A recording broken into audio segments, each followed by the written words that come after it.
Ankara və London çoxdandır gözlənilən tayfun qırıcıları barədə danışıqlarda son mərhələyə çatıblar. Sözügedən təyyarələrin Böyük Britaniyanın baş naziri Keir Starmer'in Türkiyəyə səfərindən sonra təhvil veriləcəyi gözlənilir. CNN nəşrinin iddiasına görə Kraliyyət Hərbi Hava Qüvvələri üçün istehsal edilən təyyarələr yaxın günlərdə Türkiyəyə təhvil verilə bilər. Bundan əlavə, hazırda Omandan alınması planlaşdırılan döyüş təyyarələri də modernləşdirildikdən sonra Türkiyə Hərbi Hava Qüvvələrinə təqdim olunacaq.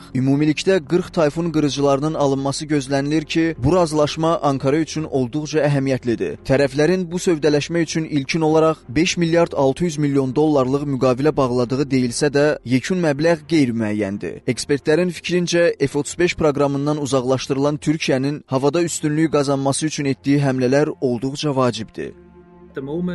Türkiyənin 5-ci nəsil döyüş təyyarəsi olan K-nın 2030-cu ildən istismara veriləcəyi gözlənilir. Aydındır ki, sözügedən qırıcıların alınması Türkiyəyə üstünlük verir. Lakin bəzi ölkələr bu addımdan narahatdılar. Razılaşmanın qlobal nəticələrini nəzərə alsaq, bəlli olur ki, Türkiyə embargoya susmur və ABŞ-nin hegemonluğunu qəbul etmir. Türkiyə vaxtikən F-35 proqramından kənarlaşdırıldı və digər iştirakçı ölkələrlə əlaqə quraraq yeni satın almalara başlayaraq milli təyyarə layihəsi üzərində işə başladı. Eyni zamanda bu həmləni Amerika sistemindən Avropa sisteminə keçid də adlandıra bilərik.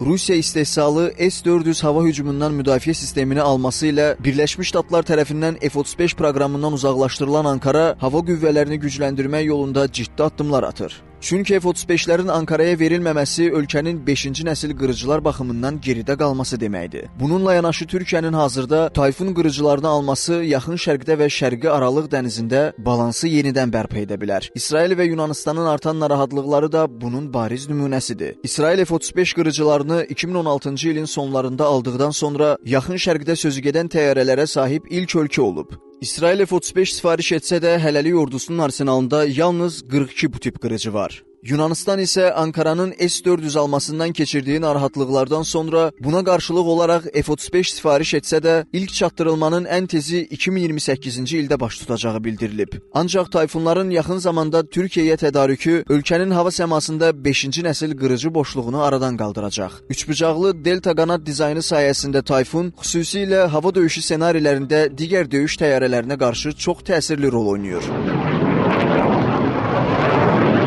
O, həmçinin düşməni kör edəcək elektron döyüş avadanlığını və raketlərə çox yaxın olduqda istifadə ediləcək daxili silahları Tayfun, Brimstone, Storm Shadow və Taurus raketləri kimi yerüstü hücum sursatlarını, həmçinin lazerlə idarə olunan Payway bombalarını da daşıya bilər. Bu yeni nəsil qırıcıların bu qədər çox xüsusiyyətə sahib olması onların vacibliyini göstərir. Günümüzdə dronlar bir çox yerdə güclü rol oynayır, lakin söhbət 5-ci nəsil qırıcılara gəldikdə bu hallar onların qarşısında çarəsiz qala bilər. Belə düşünə bilərik ki, dronlar adətən hücum məqsədli istifadə olunur, lakin qırıcı təyyarələr həm hücum, həm də müdafiə baxımından olduqca əhəmiyyətlidirlər. Tayfun qırıcılarının Ankaraya verilməsi yaxın şərqdə Türkiyənin mövqelərini daha da gücləndirəcək. Xatırladaq ki, Türkiyə 2023-cü ildən bəri Tayfun konsorsiumunun aparıcı ölkəsi olan Böyük Britaniya ilə qırıcı təyyarələrin alınması ilə bağlı davamlı danışıqlar aparır. 2024-cü ildə Almaniyanın satışa mane olan vetosunu geri götürməsindən sonra qırıcıların Türkiyəyə verilməsi üçün bütün əngəllər aradan qaldırılıb.